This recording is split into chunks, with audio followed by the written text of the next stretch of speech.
श्रीमद् भागवत का 13वां अध्याय शुरू होता है। श्री कृष्ण बोले, हे कौन्ते, ये शरीर क्षेत्र कहलाता है।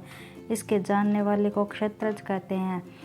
इस संपूर्ण क्षेत्र में क्षेत्रज के ही मुझे ही जान और क्षेत्रज का जो ज्ञान है मेरे मत से वही ज्ञान है। यह क्षेत्र कैसे रूप का है, उनमें कौन कौन विकार होते हैं और उसकी उत्पत्ति किस प्रकार से हुई और क्षेत्र का क्या प्रभाव है, इत्यादि बातों को संक्षेप में कहता हूँ, सुनो। अनेक ऋषियों ने अनेक प्रकार के छंदों में इसको बताया है। वेदों ने भी पृथक पृथक वर्णन किया और हित वाले ब्रह्म सूत्र में पदों में भी यह ज्ञान निश्चय किया गया है। पंच महाभूत, अहंकार, बुद्धि, अव्यक्त प्रकृति, 10 इंद्रियां, मन तथा 5 इंद्रियों के विषय तथा इच्छा, द्वेष, सुख दुख, संघात, चेतना, वृत्ति तथा इनके समूह। संक्षेप में क्षेत्र में और क्षेत्रज्ञ के यही विकार है। मान और पाखंड से रहित, अहिंसा, सहनशीलता, सरलता, गुरु की सेवा, पवित्रता, अपने मन का संयम, इंद्रियों के विषय में विरक्त, अहंकार रहित और जन्म मृत्यु, बुढ़ापा, रोग, दुख आदि दोषों को देखना, पुत्र, स्त्री, ग्रह इत्यादि में आसक्ति न करना और इनमें अपने को सुखी दुखी न मानना और इष्ट अनिष्ट की प्राप्ति में हर्ष विषाद रहित रहना, अनन्य भाव से मेरी भक्ति करना, एकांत में रहना, जन समूह में रहने से विराग, सदा स्मरण कर रहना कि मैं परम परमात्मा का ही अंश हूँ, ज्ञान प्राप्ति के उद्देश्य से मोक्ष को सबसे श्रेष्ठ मानना, इसे ही ज्ञान कहते हैं। इससे जो भिन्न है वह अज्ञान है। अब ज्ञेय का स्वरूप वर्णन करते हैं। जिनको जानकर मनुष्य को मोक्ष प्राप्त होता है वह आदि रहित, बड़ों से बड़ा, अकथनीय होने से संत ही कहा जाता है और न असत ही कहा जाता है। सब और उसके हाथ और चरण है, सब और नेत्र, सिर और मुख है, सब और कान है, वहीं जगत में सबको घेरे हुए स्थित है। वह सब इंद्रियों के गुणों का प्रकाश है पर उनके कोई इंद्रिय नहीं है, जिसको किसी से आसक्ति नहीं है, पर जो सबका आधार है, जो स्वयं निर्गुण होने पर भी गुणों को भोगता है, जो सब भूतों के बाहर भीतर है, जो विचार और अचर है, जो अत्यंत सूक्ष्म होने के कारण जाना नहीं जाता, जो दूर भी है और निकट भी है, जिसके विभाग नहीं होते पर जो भिन्न भिन्न भागों में विभक्त रहता है, समान रहता है, समस्त भूतों का पालन, नाश और उत्पन्न करने वाला वही ज्ञेय है।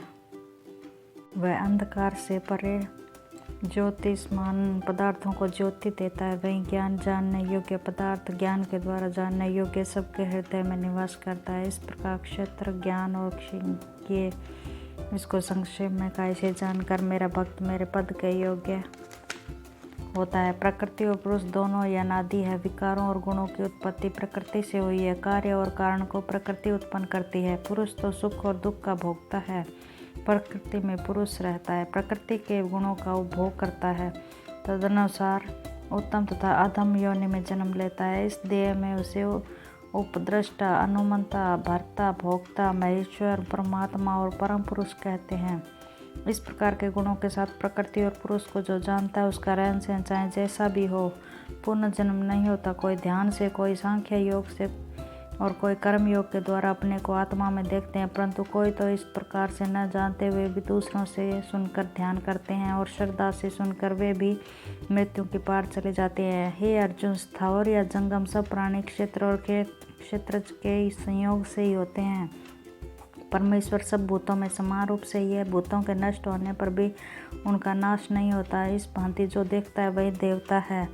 सब में समान रूप से स्थिति परमेश्वर को देखता हुआ जो अपने आत्मा का नाश नहीं करता वह उत्तम गति प्राप्त करता है। जो यह देखता है कि प्रकृति द्वारा सब कर्म होते हैं और आत्मा अकर्ता है, वही मानव देवता है। जब वह भिन्न भिन्न भूतों को परमेश्वर के बीच एक रूप देखता है और उसी से उनका विस्तार देखता है, तब वह ब्रह्मा को प्राप्त करता है। हे कौन्तेय, अनादि और निर्गुण होने से परमेश्वर अव्यय है। शरीर में रहता हुआ भी वह कुछ नहीं करता, न उसमें लिप्त होता है। जैसे आकाश सर्वत्र व्याप्त होने पर भी वह किसी से मिलता नहीं, उसी भांति देह सर्वत्र व्याप्त यह आत्मा भी उसमें लिप्त नहीं होता।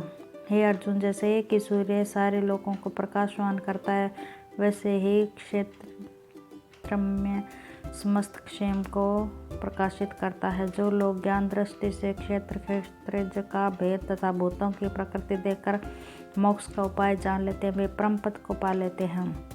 श्रीमद् भागवत का 13वां अध्याय समाप्त होता है।